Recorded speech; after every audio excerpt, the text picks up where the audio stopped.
بسم اللہ الرحمن الرحیم وصلی اللہ علی النبی الکریم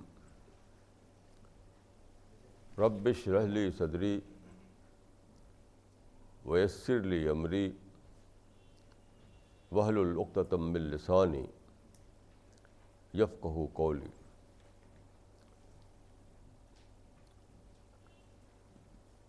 آج کی ٹاک کے لیے جو تھیم ہے وہ ہے دا پرپز آف کریشن، یعنی تخلیق کا مقصد۔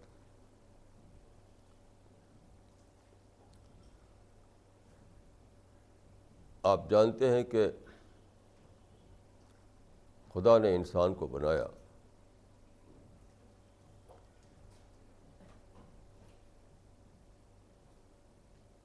خدا ساری چیزوں کا کریٹر ہے۔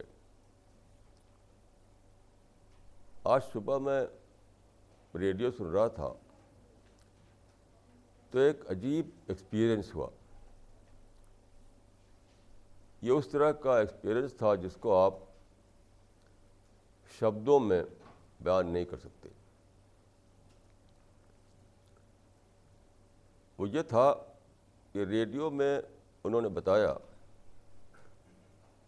کہ ٹاٹا کمپنی، جو ہمارے دیش کی بہت بڑی کمپنی ہے، ٹاٹا کمپنی نے موٹر کی لائن میں دنیا کی سب سے بڑی اچیومنٹ کی ہے۔ یعنی ایک طرف اس نے سب سے چھوٹی کار بنائی جس کا دام صرف 1,00,000 روپے ہے، دوسری طرف وہ اب ایک ایسی کار بنا رہا ہے جس کا دام 1,00,00,000 روپے ہوگا۔ اس کی ڈیٹیل بتاتے ہوئے انہوں نے کہا کہ یہ سمجھا جا رہا ہے کہ بہت جلد ٹاٹا دنیا کی سب سے بڑی جو کار بنانے والی کمپنی ہے، فورڈ موٹر کمپنی، اس کو ٹیک اوور کر لے گا، اس کو ٹیک اوور کر لے گا۔ میں نے سوچا کہ اس طرح کا واقعہ پہلے پاسبل نہیں تھا۔ ایک کمپنی جس کا ہیڈ کوارٹر انڈیا میں ہو، پوری دنیا میں اپنا انفراسٹرکچر پھیلا سکے، پوری دنیا میں اپنا ڈومینیشن قائم کر سکے، تو یہ آج کی جو ٹیکنیک ہے، آج کی جو کمیونیکیشن ہے، اس کی وجہ سے یہ پاسبل ہوا ہے۔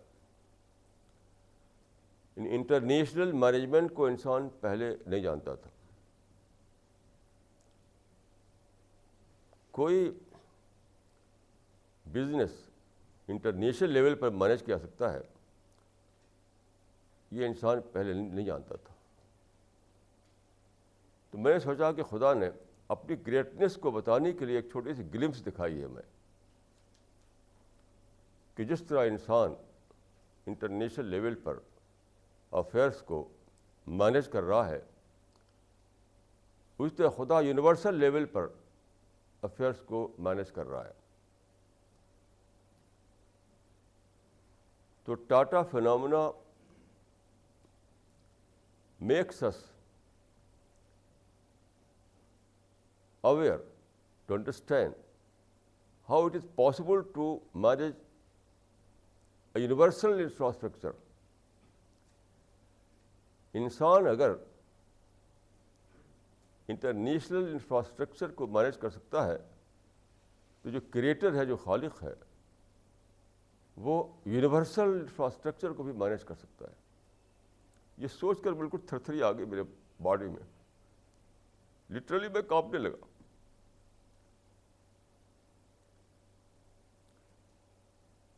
میں سمجھتا ہوں کہ آج کے زمانے میں خدا نے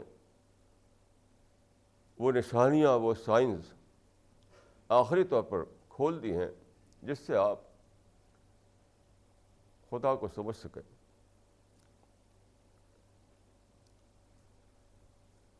خدا کی گریٹنس کو انڈرسٹینڈیبل بنانے کے لیے سب ترقیاں ہوئیں. یہ جو ترقیاں اس زمانے میں ہوئی ہیں ان کا جو میٹیریل آسپیکٹ ہے وہ تو بہت ہی چھوٹا آسپیکٹ ہے. زیادہ بڑا آسپیکٹ وہ ہے جس کو میں کہوں گا کہ اسپریچول آسپیکٹ، یعنی خدا کو انڈرسٹینڈ کرنا، خدا کی گریٹنس کو محسوس کر سکنا. تو یہ ہے خدا جس کی ایک بہت ہی چھوٹی سی گلمس ہم سائنس کے میریکلز میں آج دیکھ سکتے ہیں. تو اس خدا نے یہ دنیا بنائی، انسان کو یہاں بسایا. سارے انسان ایکول بیسس پر خدا کے بنائے ہوئے ہیں. اس اعتبار سے انسان اور انسان میں کوئی فرق نہیں. لیکن ایک فرق ہوتا ہے جو ریئل فرق ہے، ریئل ڈفرینس ہے، وہ ہے بلیور اور ان بلیور کا فرق. ایک اعتبار سے یہ ساری دنیا دارالانسان ہے، سب کا سب لوگ یہ دارالانسان ہے. لیکن ایک اور اعتبار سے ایک انسان اور دوسرے انسان میں ڈفرینس ہو جاتا ہے، وہ ہے بلیف سسٹم، خدا کو ماننا. اس اعتبار سے فرق ہو جاتا ہے. کچھ بلیور ہوتے ہیں، کچھ ان بلیور ہوتے ہیں. ہمارے علماء نے باسی دور میں دنیا کو کئی اس میں بھاگوں میں تقسیم کیا. دارالاسلام، دارالحرب، دارالکفر. یہ ریئل تقسیم نہیں ہے. انہوں نے دیکھیے، میں سمجھتا ہوں کہ یہ غلطی ہے کہ آپ یہ سب ان ٹرم آف لینڈ آپ نے ڈیوائڈ کیا. In term of land, in term of land divide کرنا یہ کوئی ڈویژن نہیں ہے، یہ آپ کا اپنا سیلف اسٹائڈ ڈویژن ہے. خدا کا جو ہے وہ ان ٹرم آف مین. رسول اللہ کے زمانے میں، صحابہ کے زمانے میں یہ شبد نہیں بولے جاتے تھے. دارالاسلام، دارالحرب، دارالکفر، یہ سب بات کو بنائے گئے ہیں. یہ ان ٹرم آف لینڈ لوگوں کو بانٹتے ہیں. یہ بٹوارہ آرٹیفیشل ہے. ریئل بٹوارہ وہ ہے جو ان ٹرم آف مین ہو، یعنی کچھ لوگ وہ ہیں جو خدا کو ماننے والے ہوں یا ریئلٹی کو ماننے والے ہوں. خدا کو ماننا کیا ہے؟ ریئلٹی کو ماننا، سچائی کو ماننا. اور خدا کو نہ ماننا کیا ہے؟ ریئلٹی کا انکار کرنا، سچائی کا انکار کرنا. کیونکہ خدا ہی سب سے بڑی سچائی ہے، سب سے بڑی ریئلٹی ہے، جو کہ کریٹر ہے.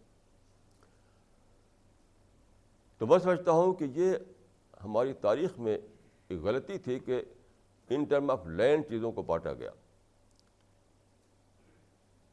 دارالانسان، اصل چیز ہے دارالانسان. یہ تو آرٹیفیشل تقسیمات ہیں کہ دارالاسلام، دارالکفر، دارالحرب. اس کے بعد جو ریئل تقسیم ہے وہ یہ ہے بلیور اور ان بلیور کی. یہی میں سمجھتا ہوں کہ صحیح تقسیم ہے. پرافٹ آف اسلام کے زمانے میں جو ڈویژن تھا وہ تھا یہی. اس میں ایک پلس تھا، ایک اور جو ذمہ داری تھی بلیورس کی، وہ تھی شہادت، گواہی، جس کو ہم دعوت و تبلیغ کہتے ہیں. اس اعتبار سے ایک ڈویژن بنتا ہے جس کو میں کہوں کہ ایک ایکویشن بنتا ہے. وہ ہے شاہد اور مشہود کا ایکویشن. قرآن میں ہے کہ وہ شاہد و مشہود، یعنی وٹنس اور وٹنسڈ، گواہی دینے والا اور وہ جس پر گواہی دی جائے. تو رسول اللہ کے زمانے میں یہی ایکویشن تھا کہ جو بلیورس ہیں وہ تھے شاہد، یعنی وٹنس تھے. دوسرے لوگ جو تھے وہ وٹنسڈ تھے، ان پر گواہی دی گئی تھی۔ میں سمجھتا ہوں کہ بلیور اور نان بلیور کی تقسیم کے بعد جو دوسری تقسیم بنتی ہے وہ یہی ہے، وٹنس اور وٹنسڈ کی۔ اب آپ تاریخ کو پڑھیے تو یہی ایکویشن چلتا رہا، رسول اللہ کے زمانے میں، صحابہ کے زمانے میں، یہاں تک کہ بنو امیہ تک کے زمانے میں۔ عباسی دور میں ایکویشن بدلتا ہے، کیونکہ اس وقت امپائر قائم ہو گئی۔ جب امپائر قائم ہو گئی تو ایک نیا ایکویشن سامنے آیا، وہ تھا حاکم اور محکوم کا، رولر اینڈ رولڈ۔ حاکم اور محکوم، رولر اینڈ رولڈ، یہ اسلامی ایکویشن نہیں ہے۔ اسلام کے مطابق جو ایکویشن ہے وہ شاہد اور مشہود کا ہے، یعنی دعوت دینے والا اور دعوت پانے والا، وٹنس اور وٹنسڈ۔ یہ جو حاکم اور محکوم کا ایکویشن ہے یہ تو پولیٹیکل ایکویشن ہے، لیکن اسی کی بیسس پر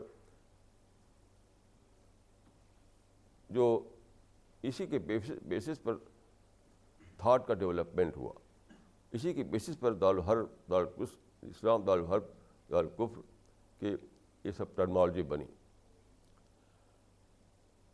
تو تاریخ بتاتی ہے کہ تقریباً 1000 سال تک حاکم اور محکوم کا ایکویشن چلتا رہا، جب تک مسلمانوں کی امپائر قائم تھی۔ جب تک مسلمانوں کی امپائر قائم تھی، جو کہ ایشیا اور افریقہ سے گزر کے یورپ تک پہنچ گئی،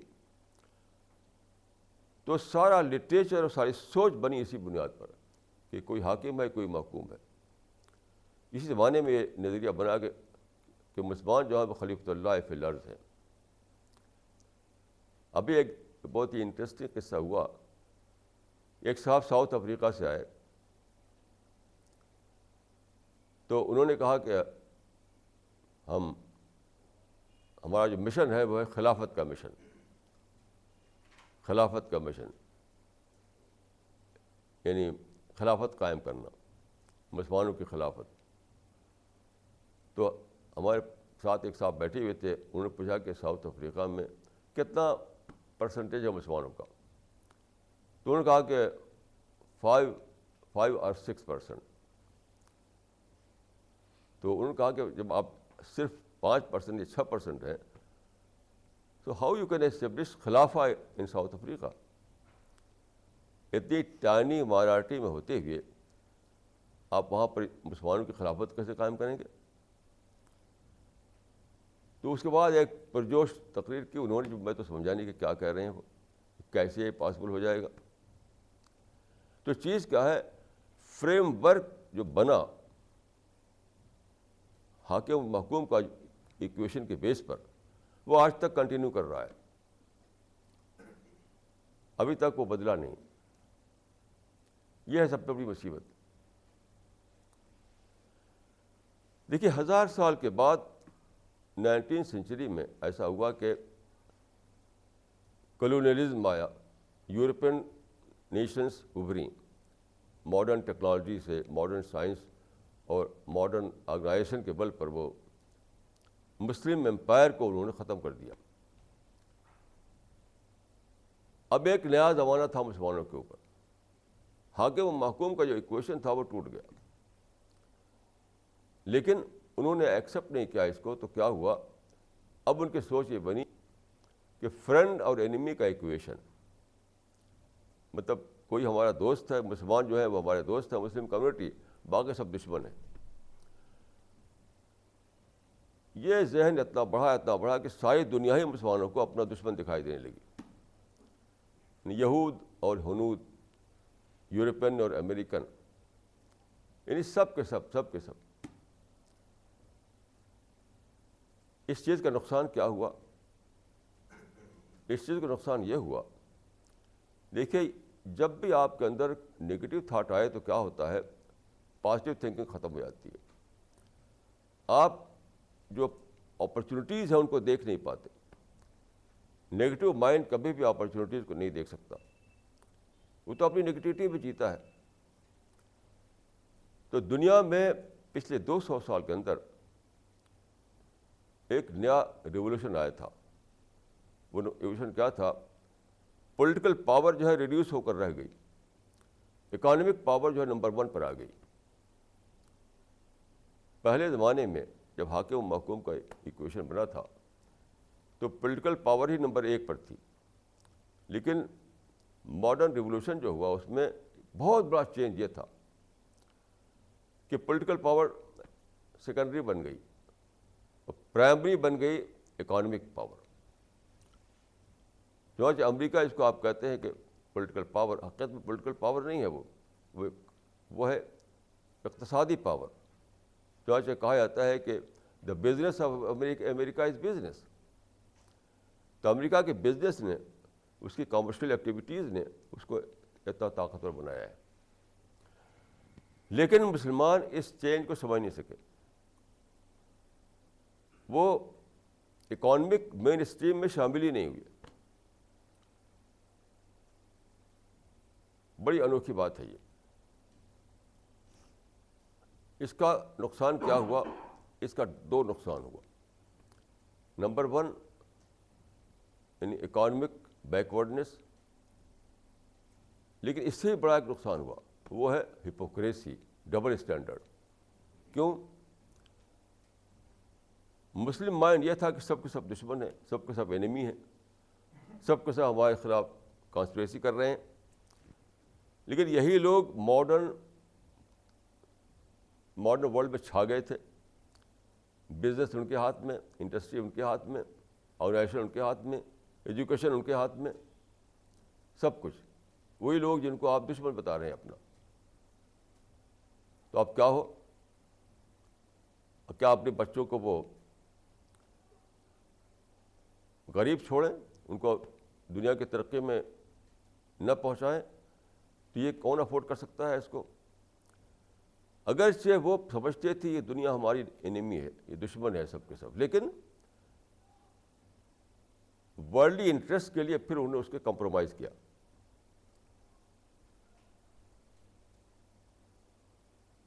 اندر تو نیگیٹو تھاٹ تھا, اندر تو یہ تھا کہ سب کے سب کانسپریسی کر رہے ہیں, سب کے سب ہمارے اینیمی ہیں. لیکن اپنے انٹرسٹ کو جو کل ہو رہا تھا اس کو بچانے کے لیے انہوں نے اسے کمپرومائز کر لیا. یہ تھا ہپوکریسی.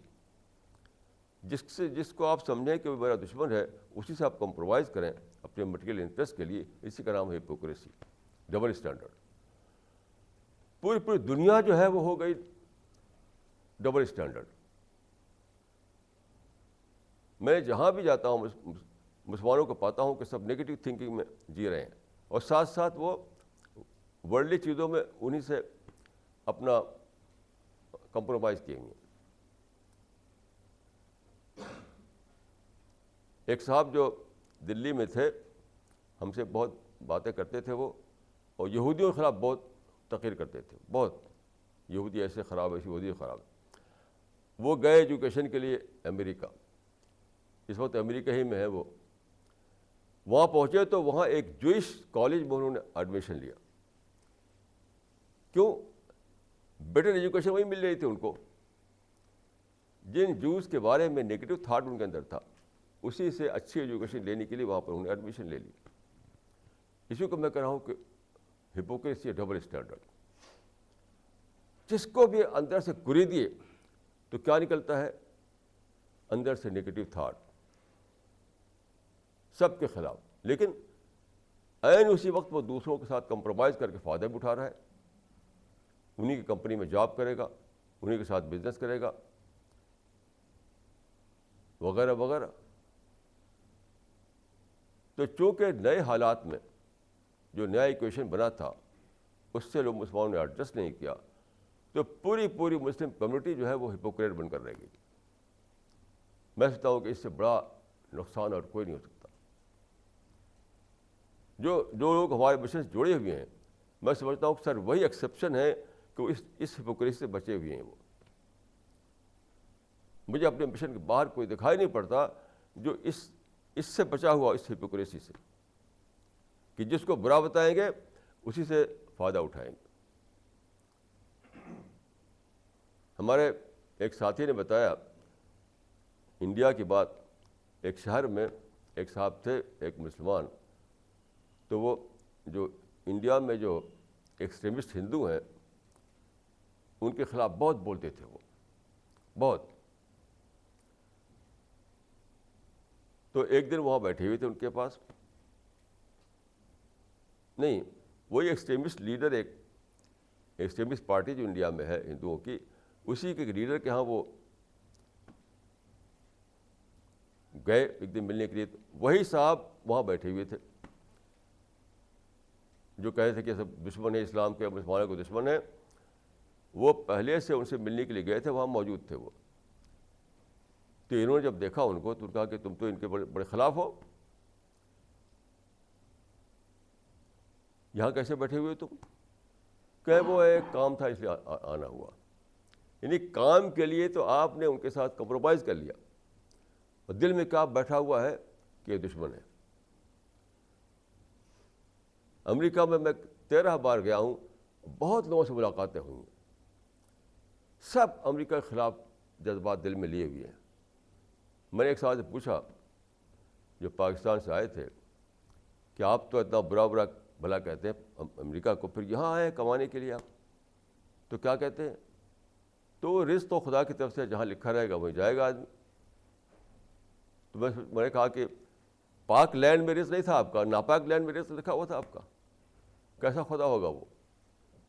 پاکستان تو پاک لینڈ ہے، امریکہ ناپاک لینڈ ہے، تو آپ کی روزی یہاں لکھ دیا خدا نے. کتنا بڑا نقصان ہے یہ کہ پوری مسلم کمیونٹی جو ہے ہپوکریسی میں پڑی ہوئی ہے. میرے اپنے ایکسپیرینس کے مطابق میں کہوں گا کہ خدا کی طرف سے ہمارا جو مشن ہے وہ کسی قسم کی نگیٹیوٹی پہ کھڑا نہیں ہوا. ہم کسی کو دشمن نہیں سمجھتے اپنا، ایکسپٹ سیٹن کو. ہم صرف سیٹن کو دشمن سمجھتے ہیں، باقی کسی کو دشمن نہیں سمجھتے. تو ہمارے مشن جو جڑے ہوئے ہیں وہ اس ہپوکریسی سے پاک ہے. اب میں یہ کہوں گا کہ دیکھیے یہ جو ایکویشن ٹوٹا حاکم اور حکوم کا، اور اب جو مسلمان دشمن اور دوست کے ایکویشن میں جی رہے ہیں، تو صحیح کیا ہے؟ صحیح ہے کہ ہم لوٹیں پیچھے کی طرف، یعنی دوبارہ وہی شاہد مشہود کا ایکویشن دنیا میں واپس لانا ہے ہم کو. اسی کی ہم کوشش کر رہے ہیں. ہماری کوشش اسی کے لیے ہے کہ مسلم جو ہے ایک اعتبار سے وہ بلیور ہے اپنے لحاظ سے، دوسروں کے لحاظ سے وہ وٹنس ہے، وہ دائی ہے. تو جو صحیح ایکویشن اس زمانے میں ہے وہ دائی اور مدعو کا ایکویشن. دائی اور مدعو ہم بولتے ہیں اسی سینس میں جو قرآن میں شاہد اور مشہود آیا ہے. قرآن میں اس کے جو لفظ آیا ہے وہ شاہد مشہود. والسماء ذات البروج والیوم المشہود وشاہد و مشہود. تو قرآن میں جو بتایا گیا ایکویشن وہ ہے شاہد اور مشہود کا، وٹنس اینڈ وٹنسڈ کا. اسی کو زیادہ آسان یا قابل فہم بنانے کے لیے ہم بولتے ہیں دائی اور مدعو کا ایکویشن، یعنی ایڈریسر اور ایڈریسی. جو بتائے وہ دائی ہے، جو سنے وہ مدعو ہے. یہ ہے صحیح ایکویشن. اس کو اپنانے سے کیا ہوتا ہے کہ آپ پوری طرح پازیٹیو تھنکنگ پر آ جاتے ہیں. کانسپریسی اور انمیٹی کی تھیوری ختم ہو جاتی ہے. شاید دنیا آپ کے لیے ایکول بیسس پر انسان بن جاتی ہے. سب کے آپ ویل وشر بن جاتے ہیں، سب کو آپ اپنا پیغام پہنچانا چاہنے لگتے ہیں. یہ ہے ہمارا مشن کہ اس ایکویشن کو پھر تاریخ میں واپس لانا، جو رسول اللہ کے زمانے میں شاہد اور مشہود کے طور پر تھا، اب ہم اسی کو کہہ رہے ہیں دائی اور مدعو کے طور پر، کہ ہم اپنے کو دائی سمجھیں اور دوسروں کو مدعو سمجھیں. اسی میں ہماری آپ کی نجات ہے دنیا کے اعتبار سے بھی، اسی میں ہماری آپ کی نجات ہے آخرت کے اعتبار سے بھی. اس کے سوا اور کوئی دوسرا طریقہ نہیں، کوئی بھی دوسرا طریقہ نہیں. اب میں ایک بات یہ کہوں گا کہ دعوت جو ہے صرف اناؤنسمنٹ کا نام نہیں ہے. آپ پارک میں جائیں, ایک آدمی کو پکڑیں, کہیں کہ دیکھو تم کو کلمہ یاد ہے, اور کہیں کلمہ پڑھو, اور کچھ غلط پڑھ دے تو اس کو صحیح کریں. یہ دعوت نہیں ہے. دعوت کے لیے آپ کو ایک پوری آئیڈیالوجی ڈیولپ کرنی پڑے گی. دعوت کے لیے آپ کو ایک پوری آئیڈیالوجی ڈیولپ کرنی پڑے گی, اس کے سارے ڈیٹیل بنانے پڑیں گے, اور پھر اس کو آج کے میڈیم میں بتانا پڑے گا.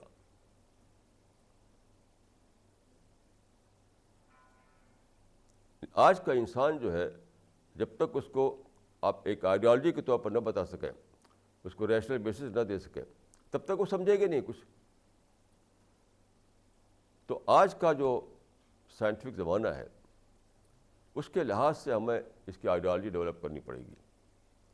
دیکھیے, پہلے زمانے میں جو ٹریڈیشنل زمانہ تھا, اس میں کیا تھا؟ اس میں یہ تھا کہ آپ ایک الیگری پیش کر دیں, ایک میٹافر پیش کر دیں, تو بھی بات سمجھتے کہ بات ہو گئی, لوگ سمجھتے تھے. پویم میں کچھ کہہ دیں تب بھی بات ہو گئی. ایک اسٹوری بتا دیں تب بھی بات سمجھتے کہ ہو گئی. اسی لیے میتھولوجیکل جو لٹریچر تھا وہ چلتا رہا, ہزاروں سال تک چلتا رہا. لوگ سمجھتے تھے کہ یہ بھی کوئی طریقہ ہے کہنے کا.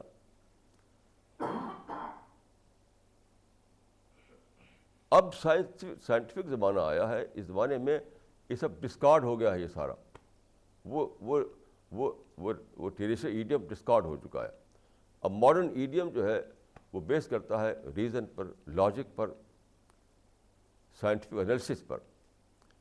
اس پر ہمیں پیش کرنا پڑے گا دعوت کو, اس کی آئیڈیالوجی کو, تاکہ آج کا انسان سمجھ پائے. دیکھیے, ماڈرن ایڈیم کوئی مسٹیریس چیز نہیں ہے. آج ہی میں کسی سے کہہ رہا تھا کہ دیکھیے, قرآن میں ہے کہ یا ایھا الذین آمنوا آمنوا. میں ایک چھوٹی سی مثال دیتا ہوں کہ کیا چیز ہے ماڈرن ایڈیم. لوگ سمجھتے ہیں کہ ماڈرن ایڈیم کا مطلب ہے کہ ہم ہوائی جہاز اور راکٹ کی زبان بولیں. یہ مطلب نہیں ہے. تو قرآن میں ہے کہ یا ایھا الذین آمنوا آمنوا, اے ایمان لانے والو ایمان لاؤ. تو میں نے کہا کہ دیکھیے, یہ ٹریڈیشنل انداز ہوا کہ اے ایمان لانے والو ایمان لاؤ. اب آج کی ایڈیم میں اگر بدلیں آپ اس کو تو کیا کہیں گے؟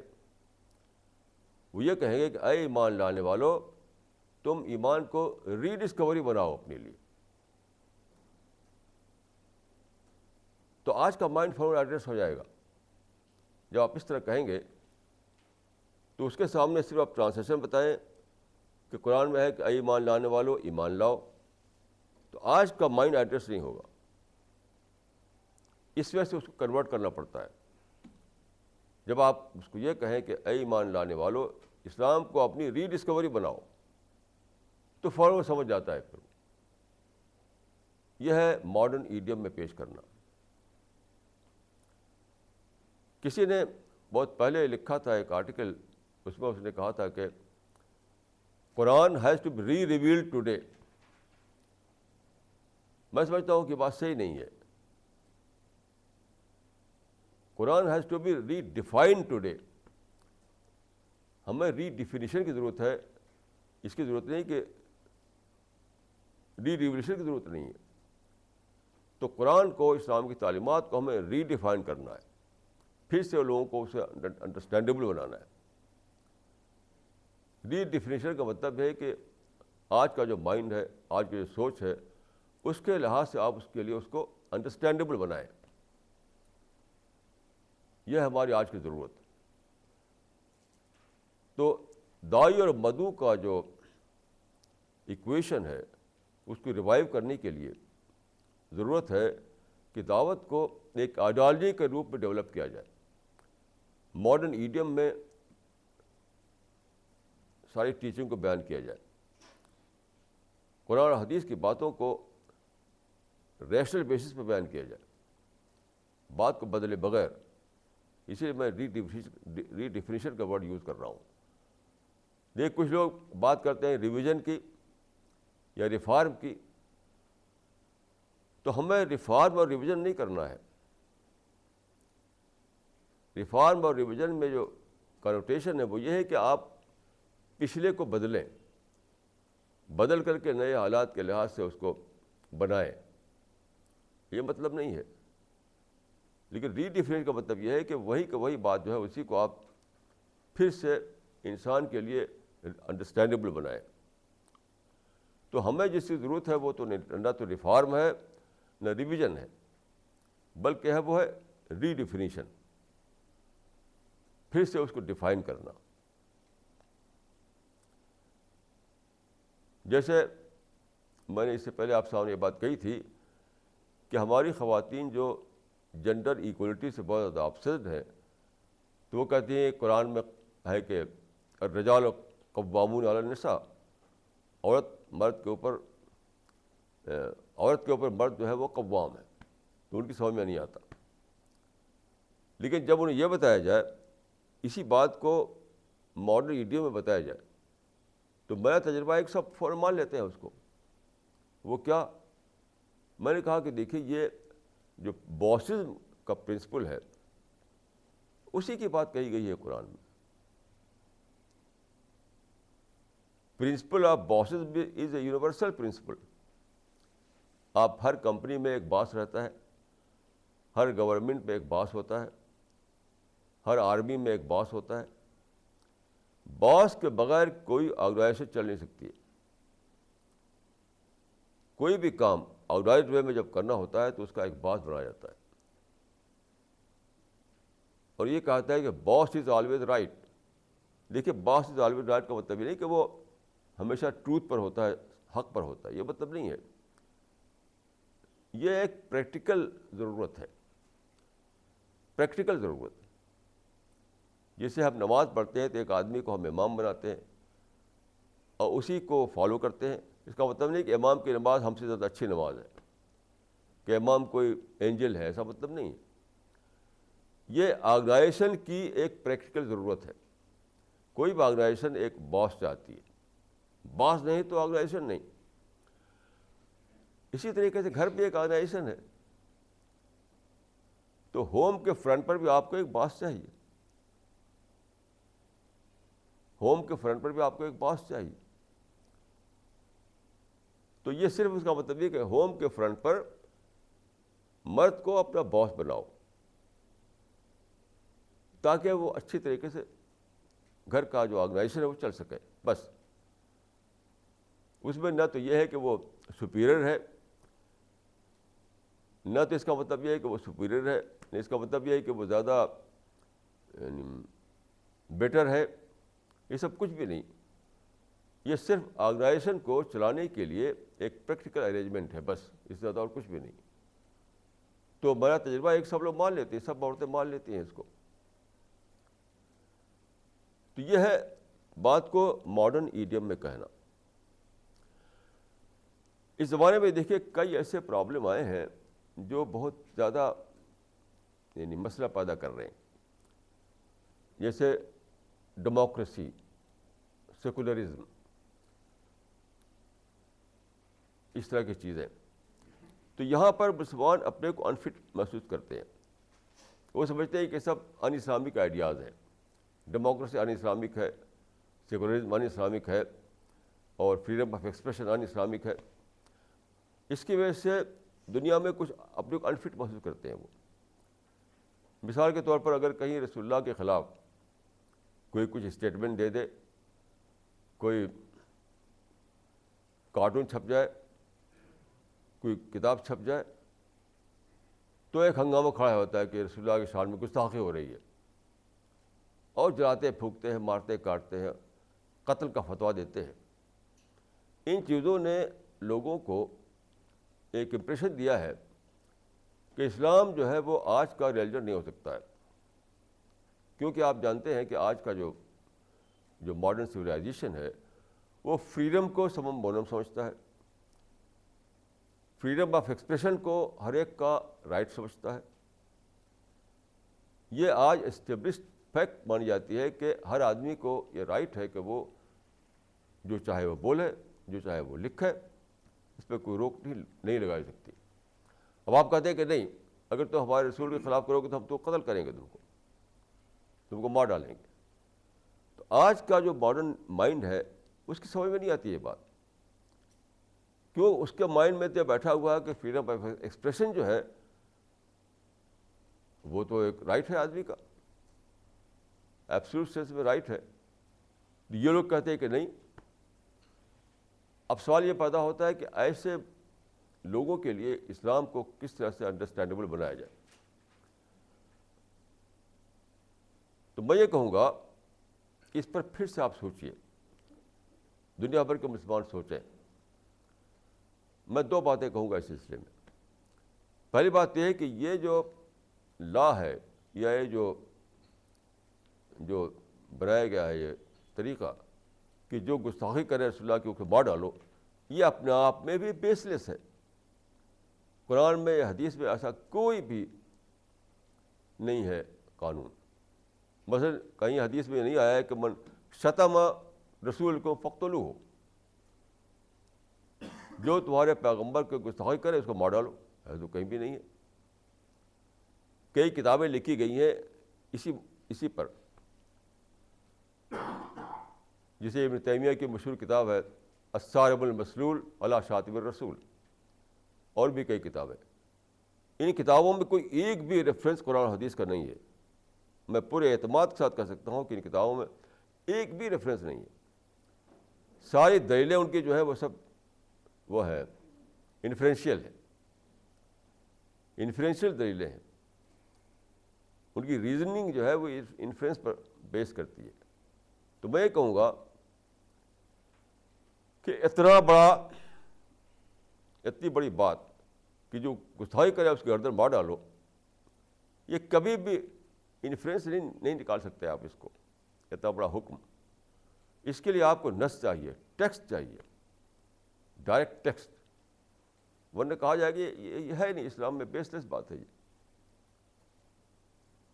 تو میں دو باتیں کہنا چاہوں گا.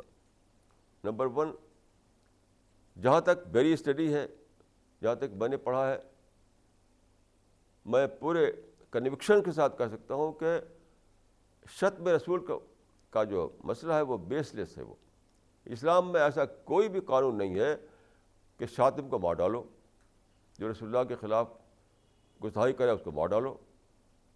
یہ بالکل بیس لیس قانون ہے. اس کو ریپیل کرنے کی ضرورت ہے.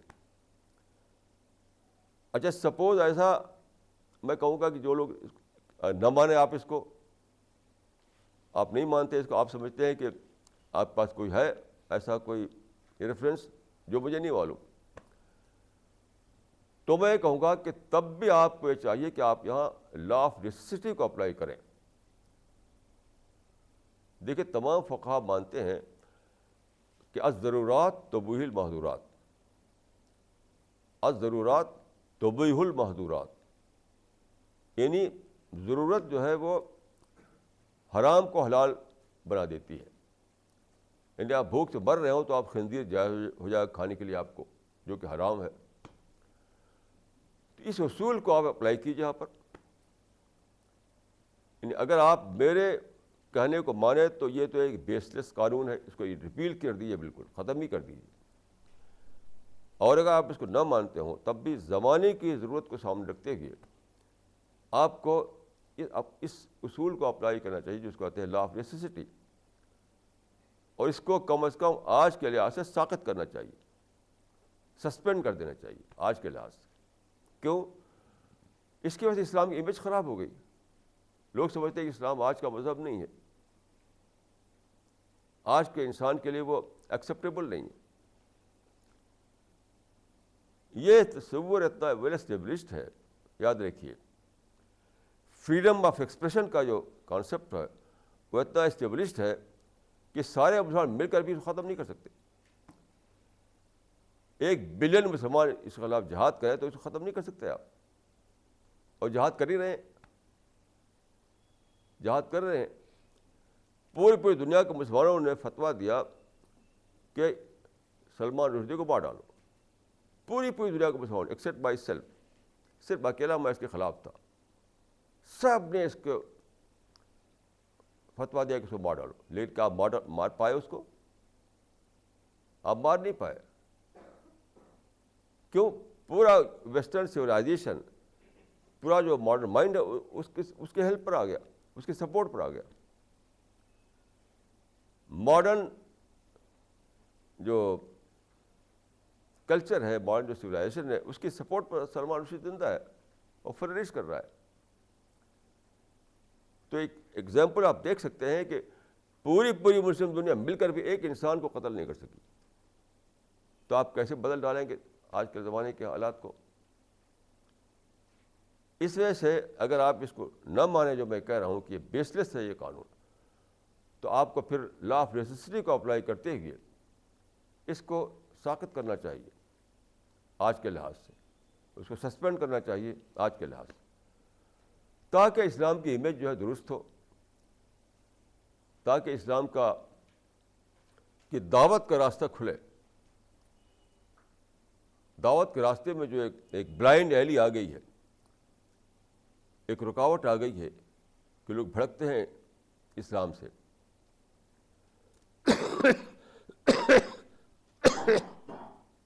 کہ اسلام آیا تو فریڈم آف اسپیچ ختم ہو جائے گا.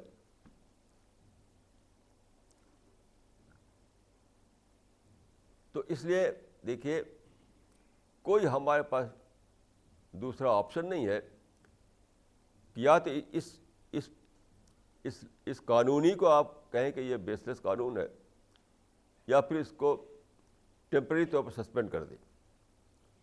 دیر is no third option for you in this regard.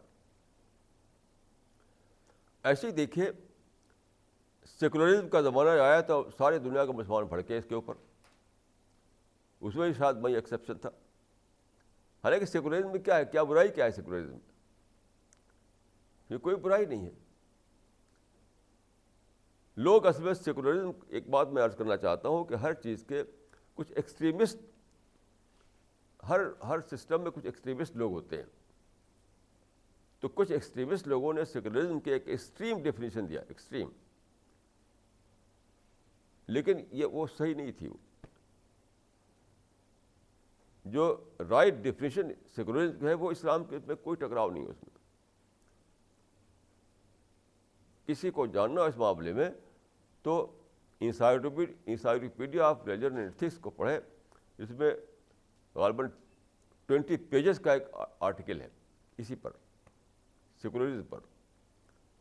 اس کا آخری کنکلوژن کیا ہے؟ وہ یہ ہے کہ سیکولرزم جو ہے وہ صحیح معنوں میں نان انٹرفیئرنس کی پالیسی، یعنی کوئی اسٹیٹ یا اپنے آپ کو اس بات کا پابند کر لے کہ ریلیجس چیزوں میں وہ انٹرفیئرنس نہیں کرے گی. ایک سوسائٹی جیسا کئی ریلیجن کے لوگ ہیں، تو اسٹیٹ جو ہے وہ تو نیشنل آرگنائزیشن ہوتی ہے. تو اسٹیٹ اپنے کو اس بات کے لیے پابند کر لے کہ وہ ریلیجس افیئرس میں نان انٹرفیئرنس کی پالیسی چلے گی. اسی کا نام ہے سیکولرزم. یعنی ہر ایک کو آپ نے روم دے دیا، ہر ایک کو موقع دے دیا. تو یہ تو یعنی اسلام کے مطابق ہے. اب میں سمجھتا ہوں کہ رسول اللہ صلی اللہ علیہ وسلم کی جب ہجرت ہوئی تھی، جب آپ مدینہ گئے تھے ہجرت کر کے، تو وہاں پر اس وقت 3 مذہب کے لوگ تھے، یعنی مسلم اور جو اور مشرک، 3 قسم کے لوگ تھے. وہاں پہنچ کر آپ نے ایک جاری کیا تھا ڈکلریشن، جس کو ہسٹری میں کہا جاتا ہے صحیفۃ المدینہ، یعنی مدینہ ڈکلریشن. اس میں لکھا گیا تھا کہ للیہود دینہم وللمسلمین دینہم، یعنی یہود کے لیے ان کا دین، مسلمانوں کے لیے ان کا دین، یعنی ہر ایک کے لیے اپنا دین. جو اسٹیٹ پالیسی آپ کی جو تھی وہاں پر مدینہ میں، وہ یہ تھی، وہی تھی جو سیکولر پالیسی کہتے ہیں. جیسے انڈیا میں سیکولر پالیسی ہے، ہم کو آپ کو موقع ہے کہ یہاں پر آپ نے قرآن حدیث کی برابر بولیں، کوئی ہمیں پکڑنے نہیں آتا. یعنی ہم اس ملک میں کسی بھی شہر میں جا کر کے بولتے ہیں قرآن حدیث پر. ابھی کل مجھے بلایا گیا تھا یہیں کانسٹیٹیوٹ کلب میں, وہ سب ہندو لوگ تھے, کرسچن لوگ تھے, سب لوگ تھے. میں جا نہیں سکا کسی وجہ سے, پروگرام میرا تھا اس میں, تو مجھے اسلام پر بولنے کے لیے کہا گیا تھا. کوئی رکاوٹ نہیں, کوئی پابندی نہیں ہے. کسی بھی سٹی میں جائیے, کسی بھی ٹاؤن میں جائیے, آپ قرآن و حدیث پر بولیے, کوئی پکڑتا نہیں. کیوں؟ انڈیا میں سیکولرزم کا پرنسپل چل رہا ہے. یہاں گورنمنٹ سیکولر گورنمنٹ ہے, تو نیشنل افیئرس میں وہ اپنی پالیسی چلاتی ہے, جیسے اریگیشن ہے, پاور سپلائی ہے, سٹی پلاننگ ہے, اور اس طرح کی دوسری چیزیں جو ہیں اس میں وہ اسٹیٹ پالیسی ہوتی ہے, جو سب کا پرابلم ہے. لیکن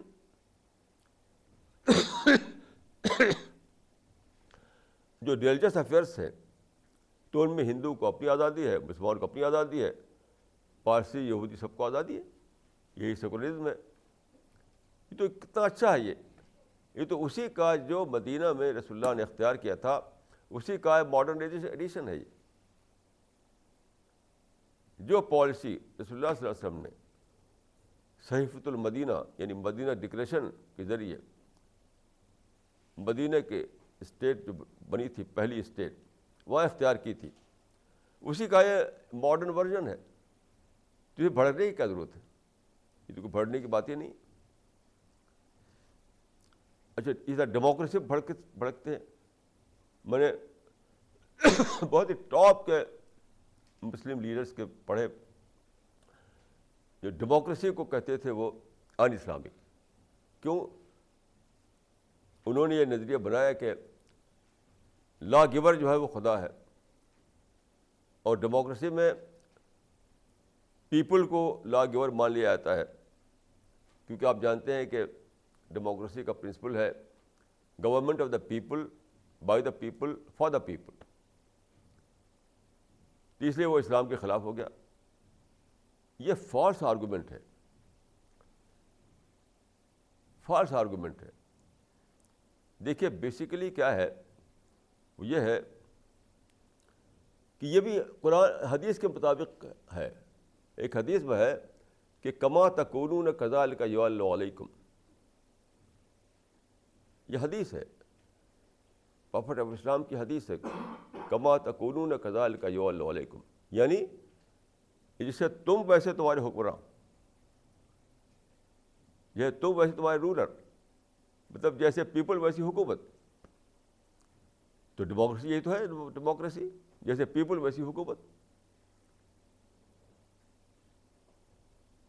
government of the people, by the people, for the people.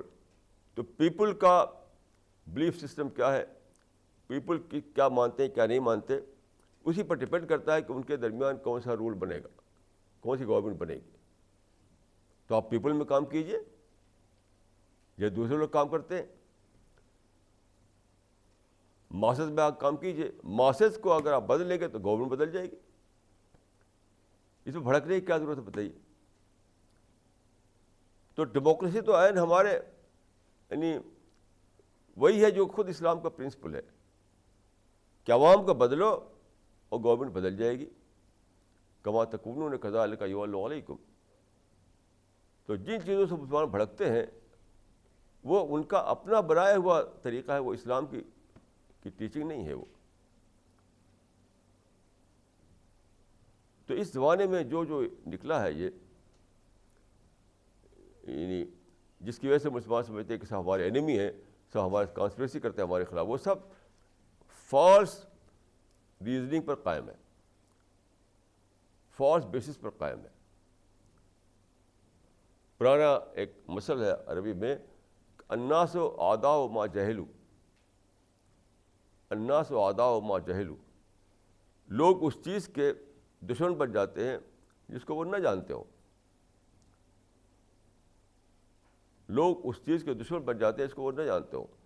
میں سمجھتا ہوں کہ اس زمانے میں ہر طرف مسلمانوں نے نہ جاننے کی وجہ سے یہ کیا کہ ہر چیز کے دشمن بن گئے. یہاں تک کہ ہمارے نوجوانی کی عمر میں دیکھتا تھا کہ لوگ سائنس کو ایتھیزم سمجھتے تھے. اس زمانے میں یہ کانسیپٹ تھا کہ سائنس مینس ایتھیزم، یعنی الحاد، یعنی سائنس اور الحاد دونوں کو ایک سمجھتے تھے وہ. حالانکہ سائنس جو ہے وہ کیا ہے؟ سائنس تو وہی ہے، اس کو قرآن میں کہا گیا آیات و انفس اور آفاق و انفس میں کی آیات کی جو نشانیاں ہیں اس کا ظہور. سائنس کا ہے، سائنس تو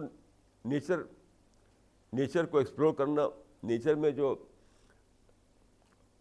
لا ہے اس کو دریافت کرنا ہے، اس کو بتانا، اسی کا نام سائنس ہے. سائنس میں سائنس آف نیچر.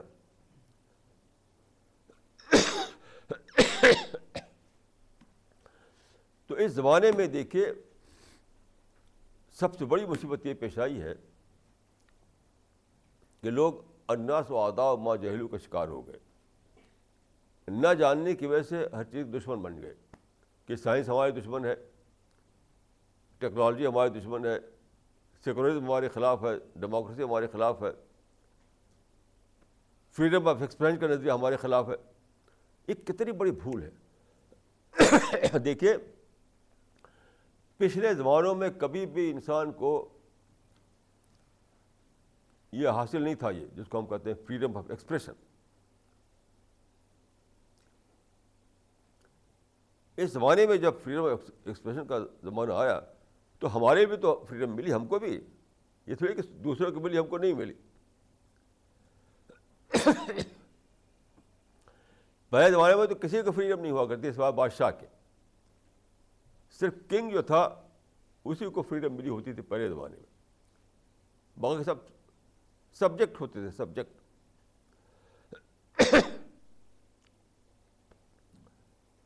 اب جب فریڈم آئی ہے تو سب کے لیے آئی ہے، ہمارے لیے بھی آئی ہے. تو آپ اس میں بھڑکتے کیوں ہیں؟ دوسرے لوگ اگر اپنے ویوز کو کتابوں میں لکھ کر چھاپ رہے ہیں تو چھاپنے دیجیے. آپ اپنے ویوز کو لکھیے اور چھاپیے.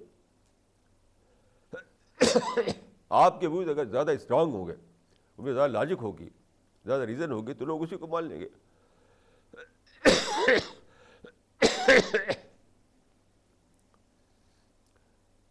تو میں سمجھتا ہوں کہ ماڈرن ورلڈ جو ہے اس میں کوئی بھی ایسی چیز نہیں ہے جو ہمارے خلاف ہو. صرف ایک چیز جس کو لوگ بھڑکتے ہیں وہ ماڈرن ورلڈ سے کوئی تعلق اس کا نہیں ہے، وہ ہے نیوڈیٹی. خلاف ہے نیوڈیٹی یا اس قسم کی جو چیزیں ہیں، وہ اس کا تعلق سائنس سے نہیں ہے. سائنس نہیں کہتے کہ آپ ننگے ہو جائیے، کپڑا مت پہنیے، یہوا کلچر چلائیے. اس کا تعلق سائنس سے نہیں ہے، اس کا تعلق سائنس سے نہیں ہے، وہ ایک الگ چیز ہے. اس کو میں غلط سمجھتا ہوں، جو کلچرل پارٹ ہے ویسٹرن ورلڈ کا. لیکن جو سائنس ہے اس میں تو کوئی نہ اسلام ہے نہ غیر اسلام، وہ تو سب کے لیے ہے. تو modern world basically scientific world کا نام ہے. اور سائنٹیفک ورلڈ میں کوئی ایسی چیز نہیں اس کو ہم کہہ سکیں کہ ان اسلامک ہے یا اسلامک ہے. وہ تو ویسی جیسے سورج اور چاند، ویسی جیسے زمین اور آسمان، اس میں کوئی اسلامک اور ان اسلامک نہیں ہے. یہ تھنکنگ اگر آ جائے مسلمانوں میں تو سب سے بڑی چیز جو ملے گی وہ ہے کہ پازیٹیوٹی آ جائے گی. سب سے بڑی چیز جو اس کو زمانے کے مسلمان نے کھویا ہے وہ ہے پازیٹیو مائنڈ، پازیٹیو سوچ. پازیٹیو سوچ ہر قسم کی ڈیولپمنٹ کے لیے پازیٹیو تھنکنگ ضروری ہے. اور یہ جو میں عرض کیا میں نے جو آئیڈیالوجی، اس آئیڈیالوجی کو اپنانے کے بعد جو سب سے بڑا فائدہ ملتا ہے وہ کیا ہے کہ آدمی پازیٹیو تھنکر بن جاتا ہے. اور پازیٹیو تھنکر بننا ہر قسم کی ترقی کا دروازہ کھول دیتا ہے. پھر دنیا میں آپ کو کوئی انیمی نہیں دکھائی دیتا.